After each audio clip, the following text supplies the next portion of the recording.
네, 이번에 리뷰해볼 제품은 보시는 것처럼 아디다스의 네메시스 1 AG 제품이고, 제가 이번에 새롭게 알게 됐는데 아디다스의 보증기간이 구입 후 1년이더라고요. 그래서 아시겠지만 AG 플레이트이기 때문에 인조잔디에서도 충분히 신을 수 있고, 1년 동안 신으면서 생기는 어떤 불량에 대해서는 AS나 심의를 받을 수 있는 점이 정말 제품의 가장 큰 장점인 것 같습니다. 그래서 그 부분들 생각하시면서 구매하시면 도움이 될 것 같고, 이 네메시스 1 제품 같은 경우에는 네메시스의 마지막 버전으로 네이밍 자체도 17, 18, 19.1 이렇게 나왔다가 네메시스 1이란 제품으로 다시 출시가 되면서 단종이 되었고, 정가는 299,000원으로 굉장히 비싸게 나왔음에도 불구하고, 박스와 이렇게 보시면 박스와 축구화 구성으로만 되어 있고, 추가적인 전용 주걱이나 추가 인솔, 전용 가방 없이 정가 자체가 299,000원이기 때문에 이전에 리뷰드렸던 푸마 1 제품처럼 박스와 축구화만 있고 정가 자체는 30만원에 가까운 정가, 그럼에도 불구하고 구성품은 축구화만 있는 부분 자체가 굉장히 아쉬운 부분이고, 사실상 299,000원이라는 정가 자체는 이후에 추가 할인을 위한 그런 정가로 밖에는 볼 수가 없고, 왜냐하면 전작인 19.1 제품을 보더라도 정가가 239,000원이었는데 2, 3만원 오른 것도 아니고 정가가 6만원이나 올랐음에도 불구하고 구성품은 달라지지 않았다는 점이 좀 아쉬운 부분인 것 같습니다. 그래서 1 제품은 전작 대비 어떤 부분이 특징이 있냐라고 본다면, 우선 첫 번째로 돌기가 들어간 부분을 말씀드릴 수 있을 것 같고, 저는 이 형태의 에이지 플레이트를 처음 착용했는데 착용감 자체가 카본 플레이트, 특히나 이렇게 보시는 것처럼 슈퍼플라이 2와 3의 착용감과 굉장히 유사했던 부분을 말씀드리고 싶은데요. 우선 가장 핵심적으로 말씀드리고 싶은 부분은 착용감에 대한 부분이라서, 착용감에 대해서 많이 말씀을 드리고 필요하신 기본 정보부터 간단하게 말씀을 드려보도록 하겠습니다.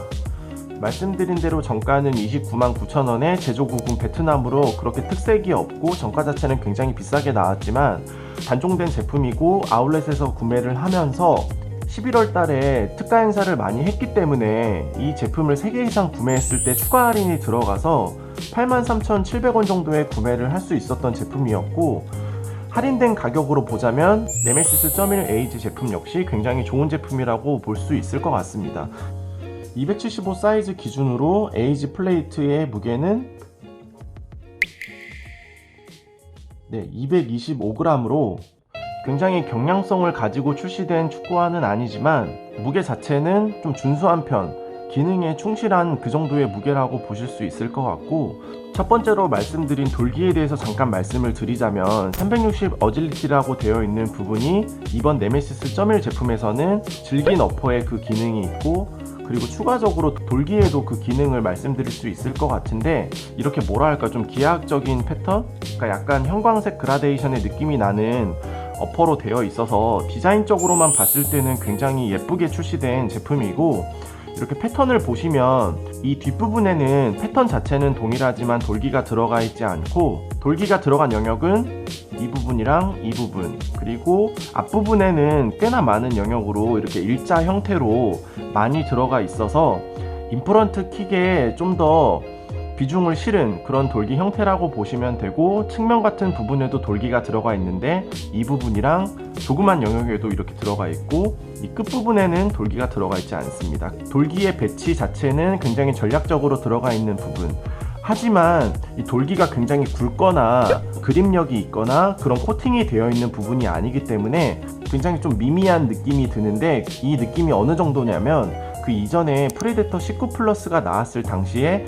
매니아 제품이 천연가죽 형태로 나왔던 적이 있었는데, 그때 나왔던 인프런트의 돌기의 그 느낌과 굉장히 유사할 정도로, 돌기 자체 큰 기능성을 기대할 수 있는 정도의 성형은 아니지만 그래도 전반적으로 어퍼 전체에 전략적으로 돌기가 들어갔기 때문에 이번 네메시스 1 제품 같은 경우에는 어질리티와 함께 컨트롤까지 좀 기대할 수 있는 축구화라고 좀 보시면 될 것 같습니다. 어질리티를 표방한 축구화, 그리고 붕대 자체에서도 영감을 얻었던 축구화이기 때문에 텅 자체는 기존과 동일하게 이렇게 붕대로 감은 듯한 형태를 보여주고 있고, 끈을 묶고 나면 굉장히 타이트한 압박감보다는 적절하게 압박감을 주는 그런 형태로 되어 있고, 이전에 나왔던 17 플러스 제품처럼 이렇게 V자 형태로 신는 입구가 되어 있는 부분은 동일하게 되어 있어서 발목 부분에 거슬리는 부분은 전혀 없습니다. 뒤꿈치에는 동일하게 쿠션 소재가 배치되어 있고, 점일 제품 같은 경우에는 이 앞쪽 부분은 전체적으로 쿠션이 없는, 이전에 리뷰 드렸던 대로 17 플러스 같은 경우에는 끈이 없는 구조이기 때문에 뒤꿈치에도 두툼한 쿠션이 들어가 있고,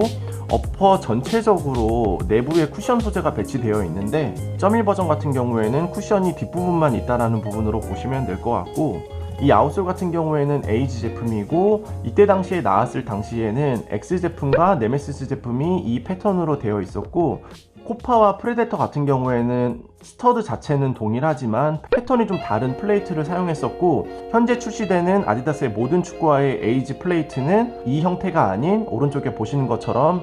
기존의 코파와 프레데터의 에이지 플레이트를 모두 이용을 하고 있습니다. 그래서 X19.1 제품과 네메시스.1 제품까지 이 아웃솔을 채용을 했는데, 이 아웃솔의 디테일을 보시면 우선은 말씀드리고 싶은 게, 중족부 부분에도 이렇게 패턴을 두음으로써 탄성을 위해서 성형을 한 부분이 입체적으로 되어 있고, 이렇게 내부에도 어떤 요소들이 들어가 있는데 아디다스에서 정확하게 설명하는 부분은 아니라서 짐작해서 말씀을 드릴 수밖에 없지만, 어쨌든 이 축구화 같은 경우에는 걷거나 뛸 때 이렇게 잘 구부려지지 않고 되돌아오려는 이 스프링백의 힘이 강하기 때문에 그 부분을 도와주는 영역으로 보실 수 있고, 앞부분에 보시면 9개의 스터드가 배치되어 있는데, 이 안쪽으로 되어 있는 스터드에는 하나의 겹이 더 씌워져 있는 것으로 보실 수 있고, 가까이서 보시면 이렇게 심을 박아 놓은 것처럼 이렇게 형태가 되어 있거든요. 그래서 에이지 플레이트이기 때문에 전반적으로 내구성까지 확보한 부분으로 보실 수 있고, 가속력을 위해서 이 윗부분까지 신경 쓴 부분까지 보이고, 이 스터드의 형상 자체는 단순히 원형이 아니라 원형이 가질 수 있는 그런 안정성과 함께 가속이 아닌 접지력을 좀 더 확보할 수 있는 구조. 그 이전에 아디제로의 스프린트 프레임 아웃솔을 보면 이 삼각형의 형태로 되어 있어서 접지력이 굉장히 좋았던 부분을 다각형의 형태로 좀 담은 모습을 보실 수 있는데, 인조잔디에서 접지력도 좋고 안정성도 굉장히 좋았던 부분이었습니다. 제가 앞서 말씀드린 대로 착용감에 대해서 많이 말씀을 드리고 싶다라고 했는데, 저는 이 제품을 처음 1시간 착용하고 나서 가장 먼저 들었던 느낌이, 아웃솔 자체가 탄성이 굉장히 좋다, 그리고 어퍼가 포근한 느낌은 없는데 전체적으로 형상은 잡혀있는 상태에서 끈을 묶고 신고 나면 어퍼와 아웃솔에 동일하게 탄성이 느껴지는 느낌이 들었거든요. 그래서 저는 이 네메시스.1 에이지 제품이 이 나이키의 슈퍼플라이 2, 3 제품과 굉장히 유사한 착화감을 느꼈습니다. 물론 이 슈퍼플라이보다는 그 탄성의 힘이 좀 덜하긴 하지만, 이 슈퍼플라이 3 제품 자체도 이 어퍼 자체가 세 겹으로 이루어져 있고, 호날두 선수도 이 어퍼 자체를 뜨거운 물에 담궈 놓고 신었을 만큼 이 어퍼 자체가 굉장히 구두처럼 굉장히 딱딱하게 나온 축구화였거든요. 근데 그렇게 나왔던 이유가 있는 게, 이 슈퍼플라이 자체도 보시는 것처럼 무게가 굉장히 가볍게 나온 축구화가 아니었거든요. 슈퍼플라이라는 이름을 가지고 있음에도 불구하고 238g이라는 무게. 이때 당시 나이키가 슈퍼플라이에서 스피드를 강조했던 부분은 단순히 가벼운 무게가 아니라 어퍼의 강성, 그리고 카본 소재가 기본적으로 갖고 있는 탄성의 힘, 이 블레이드 형태로 되어 있는 스터드 자체가 쥐면을 움켜쥐는 힘까지 포함해서 이 세 가지 부분의 조합을 통해서 가속력을 극대화시키려는 부분들이 있었거든요. 그래서 가벼운 무게와 포근한 착화감을 포기하는 대신 이 세 가지의 조합을 통해서 가속력을 극대화시키려는 부분이 이 슈퍼플라이의 특징이었는데, 저는 생각지도 않게 그 착용감을 이 네메시스에서 느낄 수 있었습니다. 그래서 저는 개인적으로 굉장히 오랜만에 이 에이지 플레이트, 그러니까 인조잔디 전용 아웃솔임에도 불구하고 탄성이 굉장히 강한 그런 부분을 느낄 수 있었고, 이 네메시스 자체가 어질리티, 그러니까 민첩함을 추구하는 축구화인데, 어떤 부분으로 민첩함을 강조했나 살펴보니까, 물론 이 V자 형태로 되어 있는 부분과 이 붕대 형태로 되어 있는 부분이 좀 더 발을 좀 더 감싸면서도 편안한 착화감을 줄 수 있는 부분에 더해서, 이 어퍼 자체가 보시면 이렇게 사선으로 되어 있고 측면에도 이렇게 사선으로 되어 있어서 V자 형태로 내부 박음질이 되어 있어서 어퍼 자체가 그냥 원피스로 되어 있는 게 아니라 V자 형태로 매듭을 짓고 어퍼 짜임새마저도 전반적으로 어퍼가 힘을 가질 수 있도록 마련한 부분이 있고, 이 아웃솔의 구조 내부에 들어가 있는 부분까지 해서 전반적으로 걷거나 뛸 때 굉장히 구부러지는 이 스프링백이 굉장히 강하게 만들어 놓은 축구화라고 보시면 됩니다. 이 아웃솔과 어퍼의 궁합을 굉장히 잘 맞춘, 그러니까 걷거나 뛸 때 그런 탄성의 힘으로 민첩함을 낼 수 있는 축구화라고 보시면 될 것 같습니다. 그래서 이 점일 제품의 총평을 드리자면, 어퍼 자체가 부드러운 느낌은 아니고 질긴 형태로 나와 있고, 그 어퍼가 그냥 밋밋한 게 아니라 이렇게 전략적으로 돌기를 배치함으로써 컨트롤까지 확보하도록 디테일을 만들어 놨고, 이 에이지 플레이트 자체도 저는 개인적으로 FG의 분리형으로 되어 있는 토션 시스템의 아웃솔보다 이 에이지 플레이트가 더 기술적으로 더 뛰어난 아웃솔이라고 생각을 합니다. 실제로도 단종이 됐던 축구화임에도 불구하고 예를 들어서 베르나르도 실바, 맨유의 완 비사카, 루크쇼, 그리고 이강인 선수가 굉장히 오래 신었을 만큼 이 네메시스 1 제품이 가지고 있는 그 특성과 특유의 착용감이 있기 때문에, 그래서 저는 이전에 슈퍼플라이의 착용감을 좋아하셨지만 이 아웃솔의 내구성 때문에 착용하기 어려우셨던 분들은 이 네메시스 1 에이지 제품에서 슈퍼플라이와 유사한 착용감을 느끼실 수 있기 때문에, 그 예전에 그 슈퍼플라이를 좋아하셨던 분들은 이 네메시스 1 제품이 굉장히 잘 맞으실 것 같고, 그래서 전반적으로 딱 신으면 바로 발에 굉장히 잘 맞거나 익숙한 축구화의 느낌은 아닌데,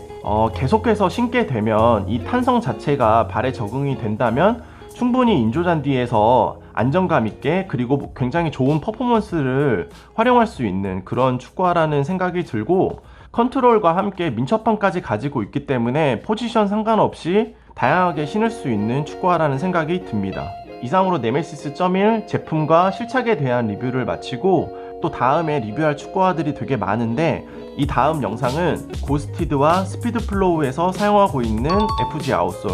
카비텍스 카본 소재가 들어간 그 아웃솔 자체를 인조잔디에서 사용해 볼 수 있을지, 아웃솔에 대한 부분을 집중적으로 리뷰를 해보도록 하겠습니다. 이번에도 긴 영상 시청해 주셔서 감사합니다.